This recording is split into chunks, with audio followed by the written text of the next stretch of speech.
Assalamualaikum warahmatullahi wabarakatuh. Perkenalkan nama saya Aceh Muhammad Rehan dengan NIM 40402500068 dari kelas PI 2B. Pada kesempatan kali ini saya akan menyampaikan tugas UTS berupa video review terhadap sebuah buku yang berjudul Psikologi Pendidikan Islam dari konsep pembentukan kepribadian hingga psikoterapi.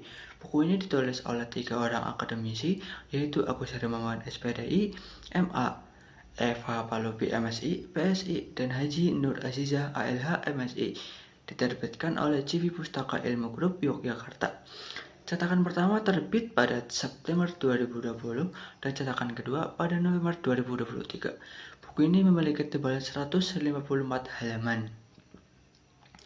Buku ini hadir sebagai respons atas kebutuhan akan referensi akademik di bidang psikologi pendidikan Islam atau PPI, sebuah disiplin ilmu yang menuntut para penulisnya masih tergolong relatif muda. Para penulis menyebutkan bahwa pertumbuhan PPI terlambat dibandingkan disiplin ilmu keislaman lain, bukan karena minimnya bahan kajian, melainkan karena kurangnya aktivitas penelitian di bidang ini. Buku ini disusun sesuai dengan silabus dan kurikulum psikologi pendidikan Islam di lingkungan perguruan tinggi keagamaan Islam atau PTKI di Indonesia, sehingga secara eksplisit ditujukan sebagai referensi perkuliahan. Ini menjadi nilai strategis tersendiri bagi mahasiswa maupun dosen yang membutuhkan sumber ajar yang terstruktur dan berbasis nilai Islam. Buku ini terdiri dari 12 bab yang tersusun secara sistematis. Izinkan saya memaparkan garis besar isinya. Bab 1 merupakan pendahuluan yang memetakan urgensi psikologi pendidikan Islam serta mendefinisikan ketiga komponen utamanya, psikologi, pendidikan, dan Islam. Bab 2 membahas hakikat psikologi pendidikan secara umum, mencakup pengertian, sejarah singkat, urgensi, ruang lingkup, hingga teori-teori belajar.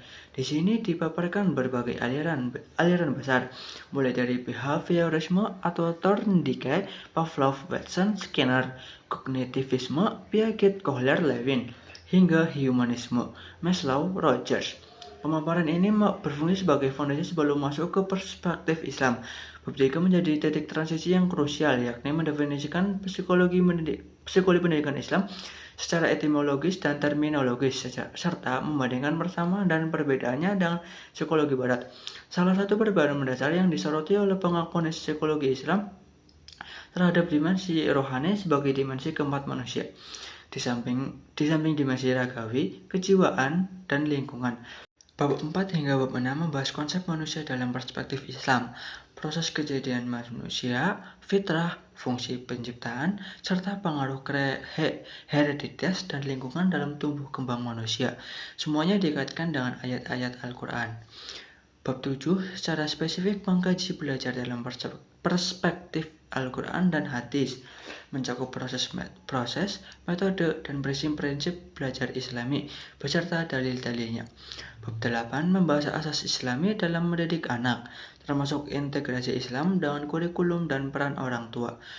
Bab 9 dan bab 10 mengulas emosi, dorongan tingkah laku, serta kepribadian dalam Al-Quran, mencakup berbagai tipe kepribadian yang diisyaratkan dalam kitab suci. Bab 11 membahas topik yang menarik, berpikir dan lupa dalam Al-Quran, sebuah kajian yang menempatkan proses kognitif dalam kerangka nilai Qurani.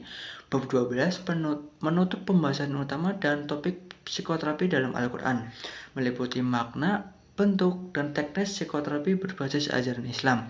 Buku ini juga dilengkapi daftar pustaka, biodata penulis, indeks, dan glosarium yang memudahkan pembaca untuk menelusuri istilah-istilah teknis.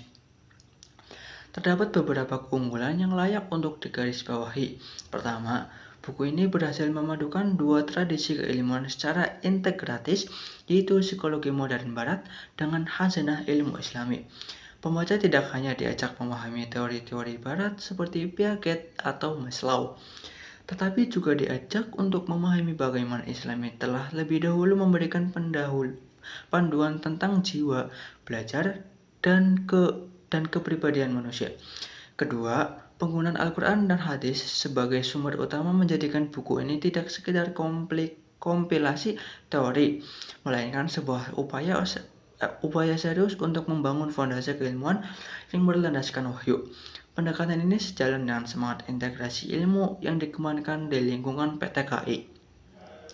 Ketiga, sistematika penulis yang runtut dan bahasa yang relatif mudah dipahami membuat buku ini aksesibel bagi mahasiswa tingkat awal sekalipun.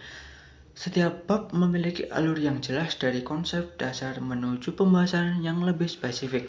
Keempat, buku ini memiliki cakupan yang luas, mulai dari konsep manusia, proses belajar, pembentukan kepribadian, hingga psikoterapi, sehingga dapat berfungsi sebagai referensi komprehensif dalam satu volume. Di sisi lain, sebagai sebuah tinjauan yang objektif, ada beberapa hal yang perlu menjadi catatan. Pertama, sebagian referensi yang digunakan dalam buku ini terbilang lama. Beberapa bersumber dari dekade 1970-an hingga 1990-an. Pembaruan rujukan dengan literatur kontemporer, khususnya kajian psikologi Islam terkini, akan meningkatkan relevansi buku ini secara signifikan. Kedua, meskipun 12 bab adalah jumlah yang substansial, kedalaman analisis pada beberapa bab, terutama bab-bab terakhir, secara emosi dan psikoterapi, terasa lebih singkat dibandingkan bab-bab di awal. Eksplorasi yang lebih mendalam pada bab-bab tersebut tentu akan memperkaya diskusi. Ketiga, buku ini lebih bersifat deskriptif, kompilatoris daripada analisis kritis. Akan sangat berharga jika dalam edisi berikutnya para penulis lebih banyak menghadirkan analisis kritis terhadap perdebatan-perdebatan kontemporer dalam psikologi pendidikan Islam. Secara keseluruhan, buku Psikologi Pendidikan Islam dari konsep pembentukan kepribadian pribadian hingga psikoterapi ini merupakan karya yang layak dan penting untuk dibaca, terutama bagi mahasiswa yang tengah menempuh studi di bidang psikologi pendidikan Islam maupun psikologi pendidikan Islam itu sendiri. Buku ini berhasil menjembatani dua tradisi keilmuan sekaligus, menawarkan perspektif holistik tentang manusia yang jarang ditemukan dalam buku psikologi pendidikan konvensional. Dalam segala kelebihan dan catatan yang telah disampaikan, saya merekomendasikan buku ini sebagai bacaan yang wajib sekaligus sebagai referensi pendamping yang sangat berguna dalam memahami psikologi pendidikan Islam secara menyeluruh. Demikian review yang dapat saya sampaikan. Bila ada kekurangan yang sangat mendalam, saya mohon maaf. Semoga bermanfaat. Wassalamualaikum warahmatullahi wabarakatuh.